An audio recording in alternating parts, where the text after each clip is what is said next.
میرے مولا مولا مولا، میرے مولا مولا مولا۔ بسم اللہ الرحمن الرحیم۔ السلام علیکم ورحمۃ اللہ وبرکاتہ۔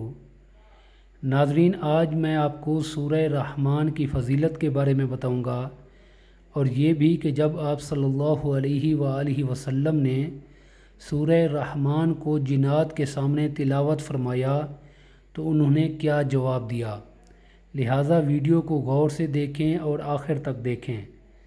حضرت مولا علی رضی اللہ عنہ سے روایت ہے کہ میں نے رسول اللہ صلی اللہ علیہ وآلہ وسلم سے سنا، آپ صلی اللہ علیہ وآلہ وسلم نے ارشاد فرمایا کہ ہر چیز کے لیے حسن و جمال، زینت و خوبصورتی ہے، اور قرآن کا حسن و جمال، زینت و خوبصورتی سورہ رحمان ہے۔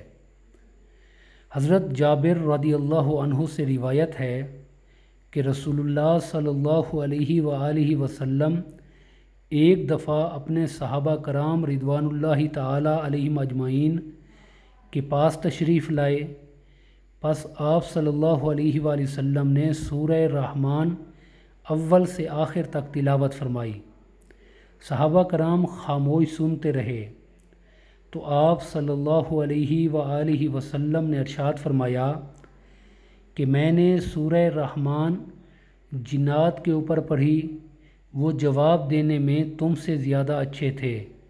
میں جب بھی فَبِأَيِّ آلَاءِ رَبِّكُمَا تُكَذِّبَانِ پڑھتا تو وہ جنات کہتے لَا بِشَيْءٍ مِّن نِعْمِكَ رَبَّنَا نُكَذِّبُ فَلَكَ الْحَمْدُ، یعنی اے ہمارے رب، ہم تیری نعمتوں میں سے کسی بھی نعمت کو نہیں جھٹلاتے، تمام تعریفیں تیرے لیے ہیں۔